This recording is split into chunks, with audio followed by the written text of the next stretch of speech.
Two men in a smoking room were talking of their private school days. "At our school," said A, "we had a ghost's footmark on the staircase."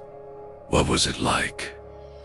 "Oh, very unconvincing. Just the shape of a shoe, with a square toe, if I remember right. The staircase was a stone one. I never heard any story about the thing. That seems odd, when you come to think of it. Why didn't somebody invent one, I wonder?" You never can tell with little boys. They have a mythology of their own. There's a subject for you. By the way, the folklore of private schools. Yes, the crop is rather scanty, though I imagine if you were to investigate the cycle of ghost stories, for instance, which the boys at private schools tell each other, they would all turn out to be highly compressed versions of stories out of books.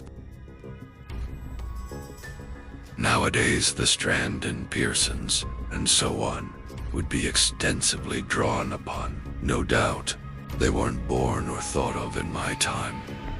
Let's see, I wonder if I can remember the staple ones that I was told. First, there was the house with a room in which a series of people insisted on passing a night.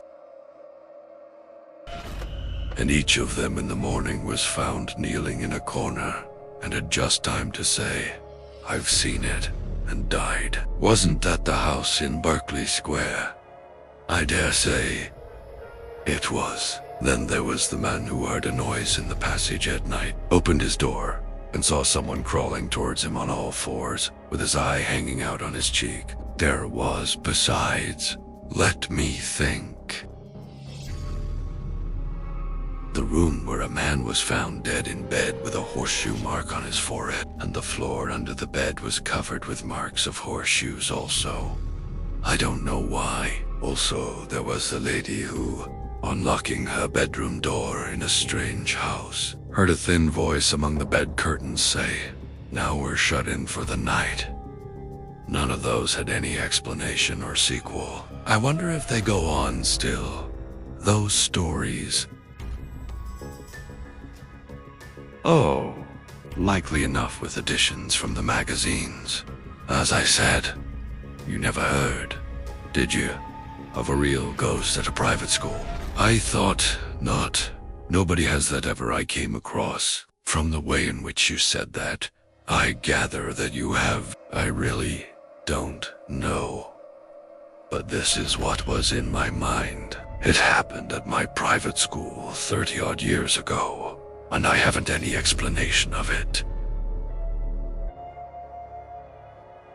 The school, I mean, was near London. It was established in a large and fairly old house, a great white building with very fine grounds about it. There were large cedars in the garden, as there are in so many of the older gardens in the Thames Valley, and ancient elms, and the 3 or 4 fields, which we used for our games. I think probably it was quite an attractive place, but boys seldom allowed that their schools possess any tolerable features.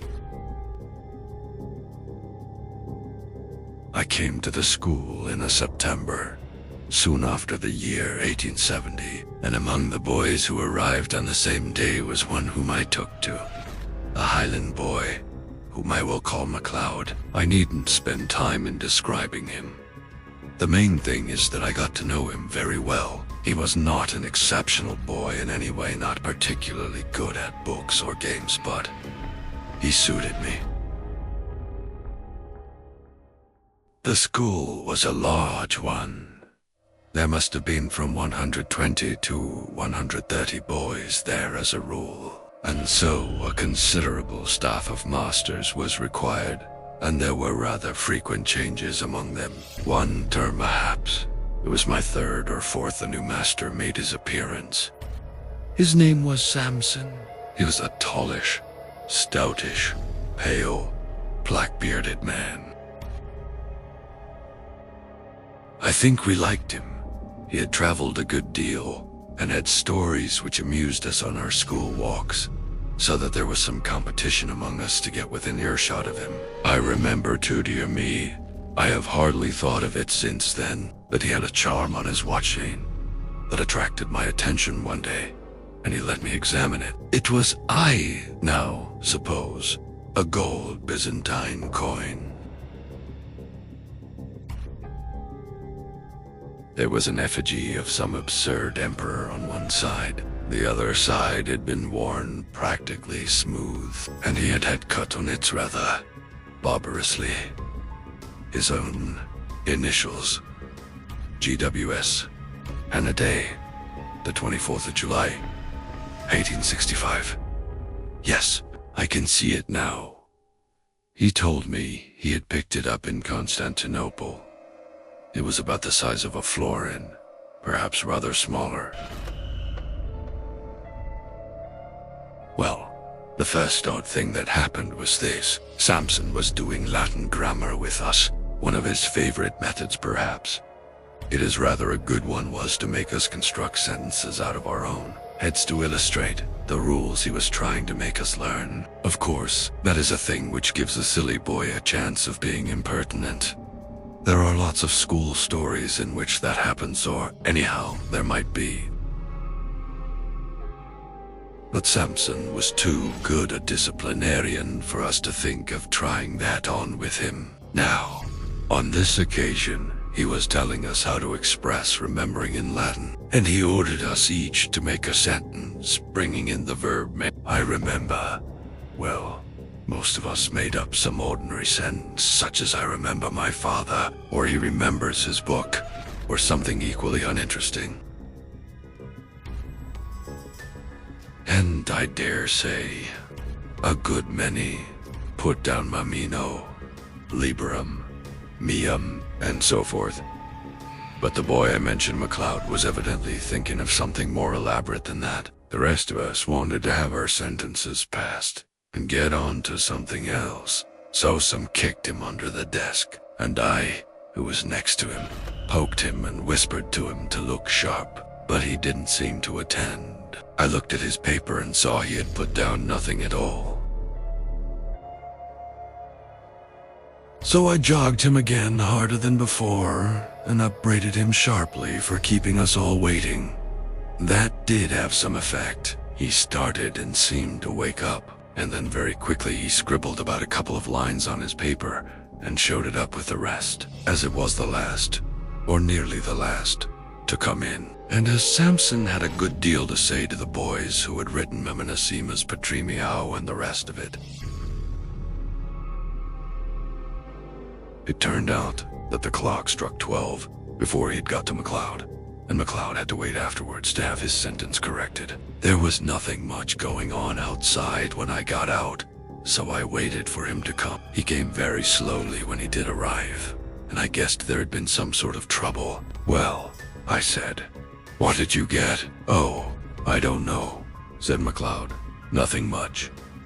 But I think Samson's rather sick with me." "Why, did you show him up some rot?" "No fear," he said. "It was all right as far as I could see. It was like this. Memento, that's right enough for remember. And it takes a genitive.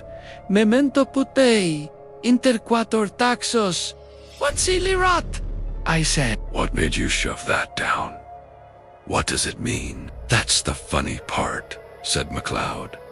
"I'm not quite sure what it does mean. All he can know is it just came into my head, and I corked it down. I know what I think it means, because just before I wrote it down, I had a sort of picture of it in my head. I believe it means remembered the well among the four. What are those dark sort of trees that have red berries on them? Mountain ashes, I suppose you mean." "I never heard of them," said MacLeod. "No, I'll tell yous." "Well, and what did Samson say?" "Why, he was jolly odd about it.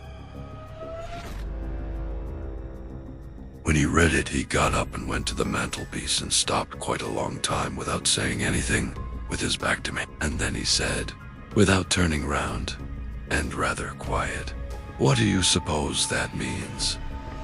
I told him what I thought, only I couldn't remember the name of the silly tree. And then he wanted to know why I put it down, and I had to say something or other.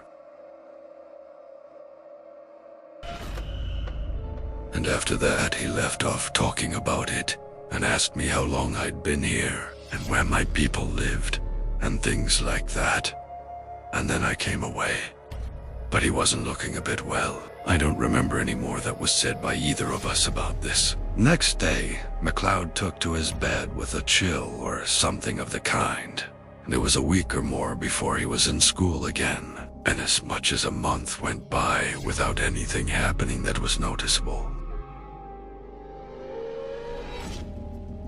Whether or not Mr. Sampson was really startled, as McLeod had thought, he didn't show it. I am pretty sure, of course, now, that there was something very curious in his past history, but I'm not going to pretend that we boys were sharp enough to guess any such thing.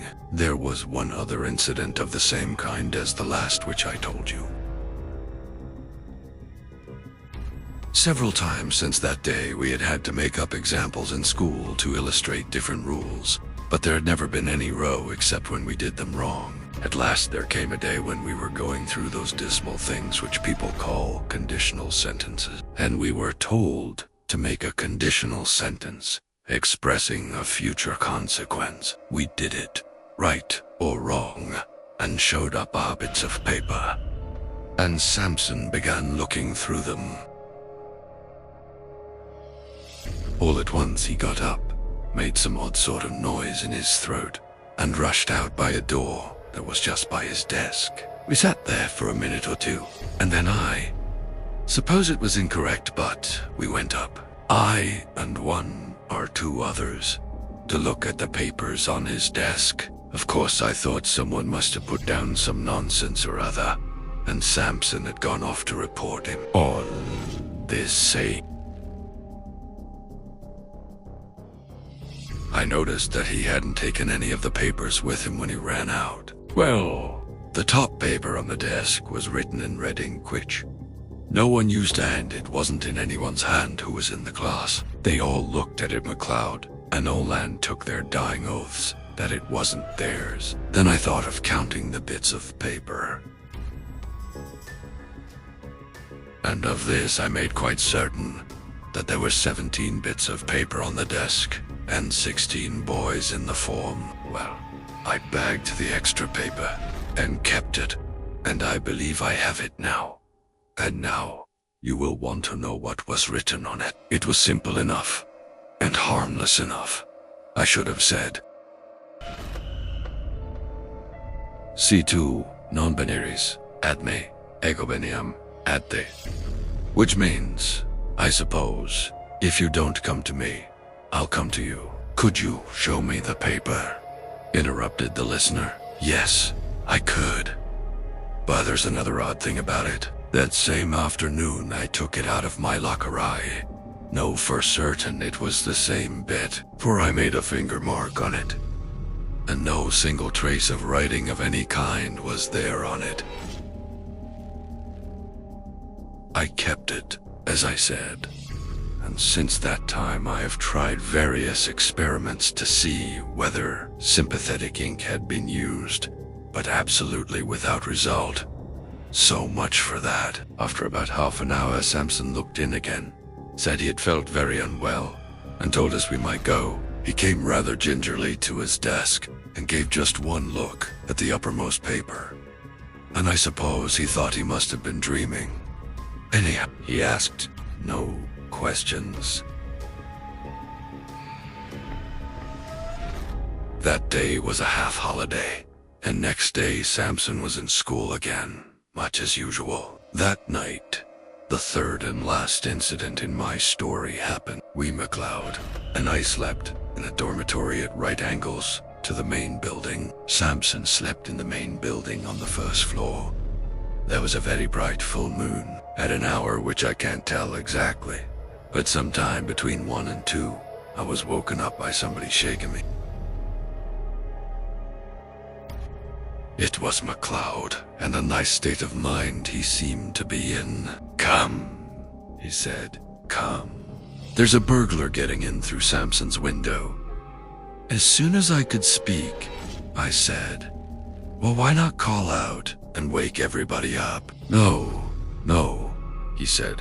I'm not sure who it is. Don't make a row. Come and look. Naturally, I came and looked, and naturally, there was no one there. I was cross enough and should have called McLeod. Plenty of names. Only I couldn't tell why. It seemed to me that there was something wrong, something that made me very glad I wasn't alone to face it. We were still at the window looking out, and as soon as I could, I asked him what he had heard or seen. I didn't hear anything at all, he said, but about 5 minutes before I woke you, I found myself looking out of this window here. And there was a man sitting or kneeling on Samson's windowsill and looking in. And I thought he was beckoning. What sort of man? McLeod Rick, I don't know, he said, but I can tell you one thing, he was beastly thin, and he looked as if he was wet all over. And he said, looking round and whispering as if he hardly liked to hear himself, I'm not at all sure that he was alive. We went on talking in whispers some time longer, and eventually crept back to bed. No one else in the room woke or stirred the whole time. I believe we did sleep a bit afterwards, but we were very cheap next day. And next day Mr. Samson was gone, not to be found. And I believe no trace of him has ever come to light since. In thinking it over, one of the oddest things about it all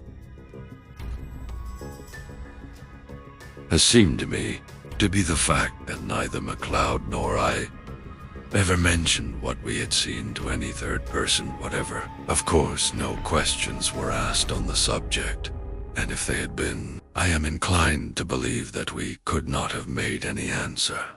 We seemed unable to speak about it. That is my story, said the narrator. The only approach to a ghost story connected with a school that I know. But still, I think an approach to such a thing. The sequel to this may perhaps be reckoned highly conventional, but a sequel there is, and so it must be produced. There had been more than one listener to the story, and in the latter part of that same year, or if the next one such listener was staying at a country house in Ireland. One evening, his host was turning over a drawer full of odds and ends in the smoking room. Suddenly, he put his hand upon a little box. Now, he said, you know about old things. Tell me what that is. My friend opened the little box and found in it a thin gold chain with an object attached to it. He glanced at the object and then took off his spectacles to examine it more narrowly. What's the history of this? He asked. Adina, was the answer. You know the yew thicket in the shrubbery? Well, a year or two back, we were cleaning out the old well that used to be in the clearing here. And what do you suppose we found? Is it possible that you found a body? Said the visitor, with an odd feeling of nervousness. We did that. But what's more, in every sense of the word, we found two. Good heavens. Two. Was there anything to show how they got there? Was this thing found with them? It was. Amongst the rags of the clothes that were on one of the boaties. A bad business, whatever the story of it may have been. One body had the arms tight round the other. They must have been there 30 years or more, long enough before we came to this place. You may judge we filled the well up fast enough. Do you make anything of what's cut on that gold coin you have there?